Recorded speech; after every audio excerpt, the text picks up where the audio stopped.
What could you do to improve yourself? Well, let's step one step backwards. The first question might be, why should you even bother improving yourself?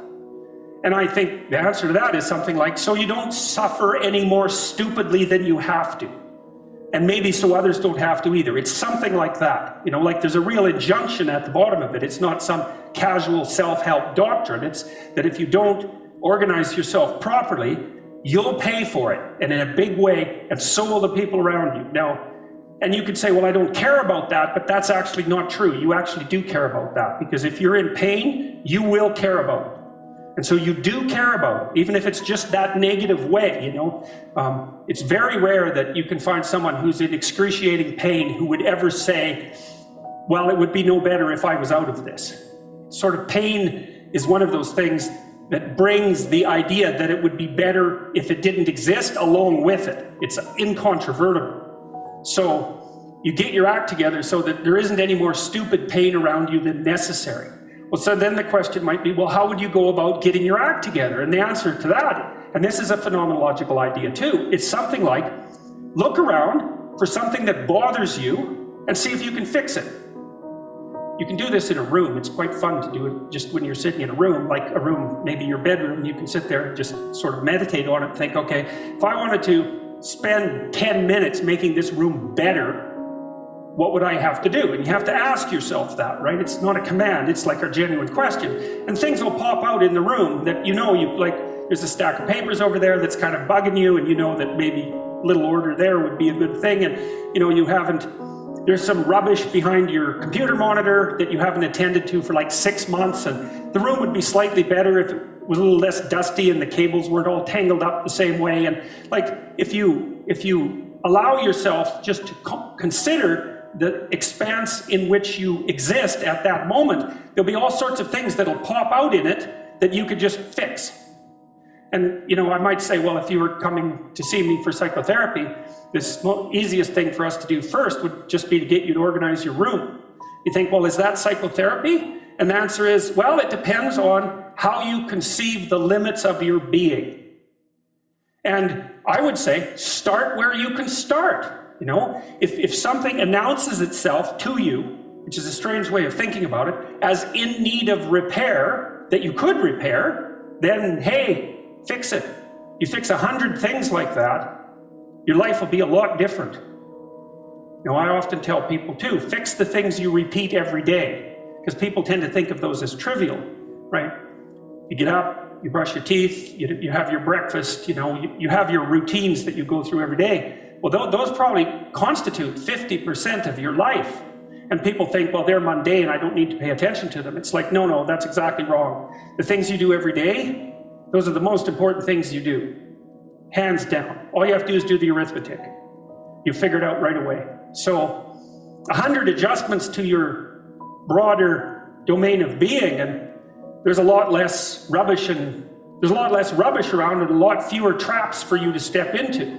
That's in keeping with Jung's idea about erasing once you've got your mind and your emotions together, and once you're acting that out, then you can extend what you're willing to consider yourself and start fixing up the things that are part of your broader extent. Now, sometimes you don't know how to do that. So you might say, imagine you're walking down Bloor Street and there's this guy who's like alcoholic and schizophrenic and has been on the streets for 10 years. He sort of stumbled towards you and, you know, incoherently mutters something. That's a problem. And it would be good if you could fix it, but you haven't got a clue about how to fix that. You just walk around that and go find something that you could fix, because if you muck about in that, not only is it unlikely that you'll help that person, it's very likely that you'll get hurt yourself. So, you know, just because while you're experiencing things announce themselves as in need of repair doesn't mean that it's you right then and there that should repair them. You have to have some humility. You know, you don't walk up to a helicopter that isn't working and just start tinkering away with it. You have to stay within your domain of competence. But most of the time, if people look at their lives, you know, it's a very interesting thing to do. I like the idea of the room, because you can do that at the drop of a hat. You know, go back to where you live and sit down and think, okay, I'm going to make this place better for half an hour. What should I do? You have to ask, and things will just pop up like mad. And it's partly because your mind is a very strange thing. As soon as you give it an aim, a genuine aim, it'll reconfigure the world in keeping with that aim. That's actually how you see to begin with.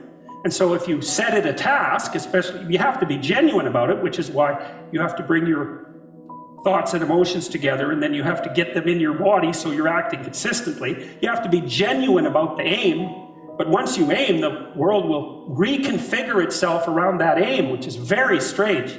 And it's technically true. You know, the best example of that, you have all seen this video where you watch the basketballs being tossed back and forth between members of the white team versus the black team, and while you're doing that, a gorilla walks up into the middle of the video and you don't see it. It's like, you know, if you thought about that experiment for about 5 years, that would be about the right amount of time to spend thinking about it. Because what it shows you is that you see what you aim at.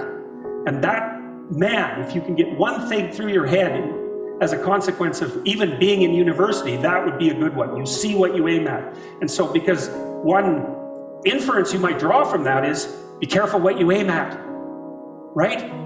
What you aim at determines the way the world manifests itself to you. And so if the world is manifesting itself in a very negative way, one thing to ask is, are you aiming at the right thing? Now, you know, I'm not trying to reduce everybody's problems to an improper aim. People get cut off at the knees for all sorts of reasons. You know, they get sick, they have accidents. There's a random element to being, that's for sure.